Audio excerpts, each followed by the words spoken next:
So, the Oilers sign a young man named Matt Berlin to an amateur tryout just about 4:35 o'clock today is what he's saying in the post-game interview with Scott Oak about making his NHL debut at age 25.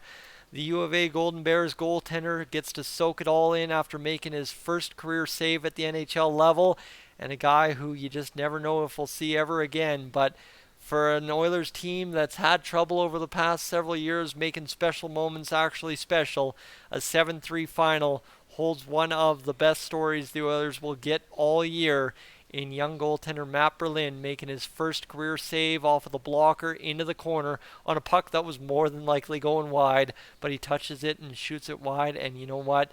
Gets into game action, and the cheer at Rogers Place following that save was absolutely phenomenal. Rogers Place, he did us Oilers fans proud on the broadcast tonight. Folks, this is Dolany TV. Welcome aboard to tonight's post-game edition of the Oilers Blackhawks as we break down everything that has happened prior to Matt Berlin coming on to the ice and the Oilers winding down the game for a goaltender that wasn't even supposed to be on the ice for the Oilers about noon today, right? This is one of those developing situations that changed around. I'm going to have to rewind this and listen to his post game, but it was a special night here in Edmonton, that's for sure. If you're new to the channel, what I want you to do right now is consider hitting that subscribe button here on the channel. I'd love to have you aboard for more coverage, that is for sure. But other than that, friends, if you'd be so kind, let's get into this one right now and break this all down. The Oilers a 7-3 victory over top of the Chicago Blackhawks, a big 7-3 victory over top of the Chicago Blackhawks, because as Patrick over on the Oilers Fanatic said, you want to go into the All-Star break on a winning note, and that is what the Oilers were able to do. They go into the All-Star break on a winning note, get the job done, and we end up now, well, just solidly, 2 points out of first place in the Pacific Division as the Pacific Division continues to get ever tighter between these 2, 3, 4, 5 teams involved: LA, Vegas, Seattle, Edmonton, and Calgary.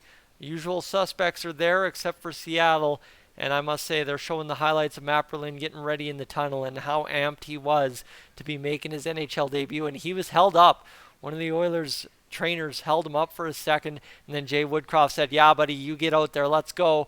And all the Oilers start banging the bench, excited for Matt Berlin. That's really all that this game review comes down to. Sure, you win 7-3 against the Hawks, but nothing really mattered until that moment where Matt Berlin made his NHL debut and made his first career save, and a good positional kick out of the blocker and throwing that puck into the corner. And the goalie hug between him and Campbell was quite special post game. Matt Berlin, if you're listening to this, congratulations. And hey, you know what? Well deserved on making that first career NHL save. And I hope, you know what?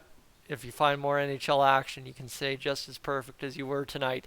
Tyson Barrie started things off in the Oilers goal scoring column tonight. His 6th of the season. Nugent Hopkins' 37th assist and Connor McDavid's 50th assist. Connor McDavid hits 90 points. Hyman hits 60 in this game. Jason Dickinson then tied it up a few minutes into the second period. The Oilers were sloppy in that first period of play, but they got through it with a 1-0 lead. They came out better in the second, gave up the tying goal on a bad play by Bouchard, Draisaitl, everybody involved, and it ends up going in the back of the net. No mind you there. Not really exactly Campbell's fault, so the Oilers end up being able to do the job. Leon Draisaitl scores right almost a minute after he's able to get it to 2-1 from Connor McDavid and Ryan Nugent-Hopkins on the power play. Then Tyson Barrie scores his second of the night. Hyman and Darnell Nurse get the assist. Connor McDavid scores his 41st of the season. And I mean, Connor McDavid prior to the third period was just absolutely buzzing out there for the Oilers.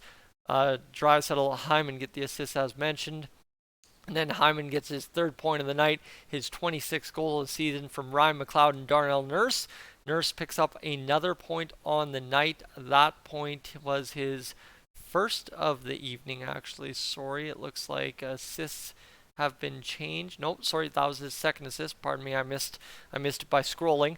So that puts the Oilers up 5-1 at that point. Jonathan Toews then scores 8.5 minutes into the third period. It's late. I'm so tired. Forgive me. Patrick Kane, Taylor Radish, beautiful goal. Exactly what Jonathan Toews does to score goals. Exactly what you want on the power play. Exactly what Zach Hyman does. We like it. Evander Kane, though, this is another big story, and this is why we're saving it halfway through. He scores his first goal of his comeback since the wrist cut, of which was a beauty. Leon Draisaitl on a turned over puck ends up just firing it down to Evander Kane, and he makes no mistake. I mean, that is one of those Evander Kane goals that he's not going to miss no matter how broken his wrist is, and he scores a beauty to put the Oilers up at that point 6-2. Then Ryan McLeod scores a scrambly one on a great look by Darnell Nurse, as Darnell Nurse picks up point number 3 of the night, his 19th assist now of the season, and Ryan McLeod picks up goal number 8, so he's up to 15 points. The Oilers go up 7-2, and it finishes 7-3 on a Taylor Radish goal assisted by Max Domi. Another bad back check by the Oilers. Whatever, it is what it is. But this is all, and I want you to pay attention here. That third period rally there by the Oilers. Look at the time of this fight by Brett Kulak and Sam Lafferty. 2 Oilers. Sam Lafferty a trade target, but hopefully will be an Oiler by season's end. Brett Kulak gets run up a little bit by Sam Lafferty into the boards. Kulak says, no, bro, we're going right now. And Kulak and Lafferty engage in what was a nice tilt at center ice. Great fight. And then the Oilers seem to, in the next 3.5 minutes, I guess, 3 minutes or so, roar to life with Barrie, McDavid, and Hyman scoring in that second period, and pretty much at that point putting the game out of reach for the Chicago Blackhawks. So that was the fantastic part. Now Jack Campbell improves to 15-8-1 on the season. Connor McDavid scores the winning goal, and you got to like this here as well. Matt Berlin makes his first career save. He's perfect, 1,000 save percentage, and Jack Campbell saves 25 of 28 shots for an .893, but it's a winning effort, big time over top of the Blackhawks, and I don't really care about save percentage tonight because all that mattered for the Edmonton Oilers this evening was winning and winning big, and thanks to winning big, we got to watch the NHL debut of a young man that you can go to Claire Drake Arena in Edmonton and watch play for the U Sports Golden Bears, and you can imagine I would love to watch the highlight tape of him walking in to the dressing room to make another start for the U of A Golden Bears the next time things get going, because that's going to be a fun video to watch. My friends, I'm Tyson, this is Stolany TV. Thank you so much for tuning in this evening. If you tuned into the live stream, special thank you to you for being a part of that. Really appreciate everybody who tunes into me blabbering my way through an entire hockey game, and to those of you who choose to watch me talk about the Oilers instead of listening to the broadcast, that really means the world to me. Thank you so much. I'm Tyson, this is Stolany TV. I'm up on out of here.